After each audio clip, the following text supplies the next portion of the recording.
Coaching classes की वजह से देश भर में न जाने कितनी घटनाएं हो रही हैं। सुसाइडल केसेस होते हैं, बच्चे तनाव में आकर सुसाइड्स कर रहे हैं, पेपर लीक की घटनाएं हो रही हैं। ऐसा कोई कॉम्पिटिटिव एग्जाम का पेपर नहीं जो लीक नहीं होता हो। और ये लीकेज की वजह क्या है?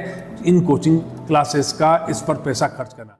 मुझे कई लोग बोलते हैं मेरे वीडियोस देखने के बाद कि आप कोचिंग का बहुत विरोध करते हैं। अरे भाई, मेरा कोचिंग के साथ कोई विरोध नहीं है। मैं तो कोचिंग वालों से इतना पूछना चाहता हूं कि क्या आप ऐसे बच्चे का सिलेक्शन करवा सकते हैं जो पढ़ने में कमजोर हो, जिसकी साइंस पुअर है, जिसकी मैथमेटिक्स पुअर है? क्या ऐसे बच्चे का आप सिलेक्शन करा सकते हो? शायद नहीं। आप उसी बच्चे का सिलेक्शन करा पाते हैं जिसकी ऑलरेडी मैथ्स बहुत अच्छी है, जिसकी ऑलरेडी साइंस बहुत अच्छी है, जिसने स्कूल के अंदर अपना बड़ा अच्छा परफॉर्मेंस दिया। तो ऐसे बच्चे का सिलेक्शन आप करा पा रहे हो, वो तो बच्चा वैसे सेलेक्ट हो जाएगा। अगर वो आपके पास नहीं आता है तब भी वो बच्चा सेलेक्ट होगा। हमें तो उस बच्चे को सेलेक्ट करा के दिखाओ जिसने मैथ्स और साइंस में अच्छी परफॉर्मेंस नहीं दी 10th क्लास तक, और उसके बाद भी अगर आप उसका सिलेक्शन कराए तो हम मानेंगे कि कोचिंग के अंदर पढ़ाने वाले टीचर वाकई बहुत अच्छे हैं कि वो कमजोर बच्चों को, वीक स्टूडेंट्स को भी ऊपर उठा लेते हैं। लेकिन ये उन्हीं स्टूडेंट्स को सिलेक्शन दिला पाते हैं जो वाकई सिलेक्शन के लायक हैं, जिन्होंने स्कूल लेवल पर अपनी मैथ्स को और साइंस को बहुत अच्छा रखा। तो इसके लिए फिर क्रेडिट इन कोचिंग वालों को क्यों? ये क्रेडिट तो स्कूल वालों को मिलना चाहिए, उसके पेरेंट्स को मिलना चाहिए कि उन्होंने अपने बच्चों की मैथमेटिक्स और साइंस पर बड़ा ध्यान रखा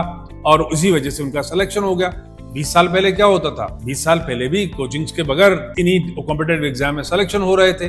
बच्चे सेलेक्ट होकर इंजीनियर, डॉक्टर्स बन रहे थे, क्लेट के अंदर लॉयर्स बन रहे थे। तो अलग अलग कॉम्पिटिटिव एग्जाम में बच्चे पहले भी सेलेक्ट हुआ करते थे। ये कोचिंग वालों ने एक हवा खड़ा किया है कि आप हमारे पास आओ और हम आपको सिलेक्शन दिलाएंगे।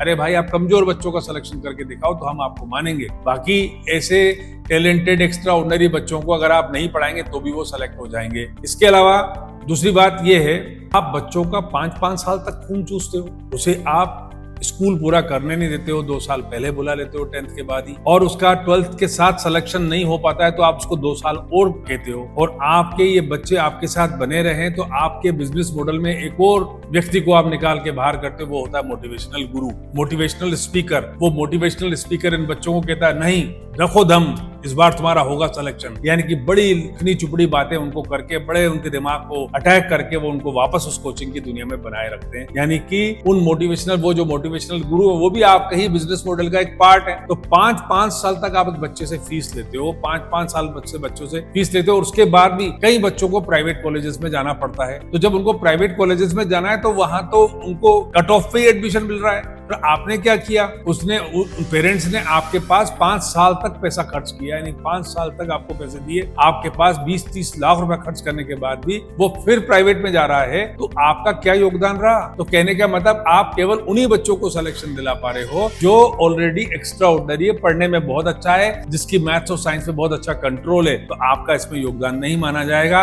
आपने तो इस पूरे सिस्टम को एक बड़ा ओरा बना करके प्रस्तुत किया है ताकि सारे के सारे बच्चे आपकी ओर खींचे चले आ जाएं और आपके साथ चल पड़े। आपने तो माहौल ऐसा कर दिया कि पूरे देश के बच्चे सिर्फ और सिर्फ, यानी लगभग 50 लाख बच्चे डॉक्टर इंजीनियर बनना चाहते हैं। अरे भाई, दूसरे क्षेत्र भी तो हैं जहां वो बच्चे जाएंगे, लेकिन आपके इन बड़े बड़े होर्डिंग्स की दुनिया, आपकी इस पॉम्प एंड शो की दुनिया में ये बच्चे और उनके माँ बाप उलझ कर रह जाते हैं और सारे के सारे आपके पास आ जाते हैं। और नतीजा ये होता है, जो बच्चे सेलेक्ट नहीं हो पाते हैं वो हताश होते हैं, और हताशा में उनके गलत कदम उठाने की खबरें हमारे सामने आती है। तो संभल जाइए। मैं तो इस वीडियो के माध्यम से पेरेंट्स को कहूंगा कि इस नेक्सस को समझिए, इस चीज को समझिए, मत डालिए अपने बच्चों पर बोझ। उन्हें स्कूल में पढ़ने दीजिए, उन्हें रचनात्मक बनने दीजिए, उन्हें ज्ञान को अर्जित करने दीजिए। केवल पैसा कमाने के लिए ज्ञान अर्जित नहीं किया जाता, इसलिए उन्हें ज्ञान अर्जित कीजिए और क्षेत्रों में जाने दीजिए, उन्हें और कोई अच्छा इंसान बनने दीजिए, अच्छा ऑफिसर बनने दीजिए, अच्छा प्रोफेसर बनने दीजिए, टीचर बनने दीजिए, लॉयर बनने दीजिए, एक अच्छा वेब डिजाइनर बनने दीजिए, एक अच्छा स्पीकर बनने दीजिए, एक अच्छा राइटर बनने दीजिए। खाली एक ही तरफ भागे चले जा रहे हैं। और क्यों? क्योंकि इस कोचिंग के बड़े बड़े, मैं इनको डकैत कहूं तो शायद गलत शब्द नहीं होगा, इन लोगों ने एक ऐसा माहौल पैदा कर दिया पूरे देश के अंदर कि सब के सब इसकी तरफ भाग रहे हैं।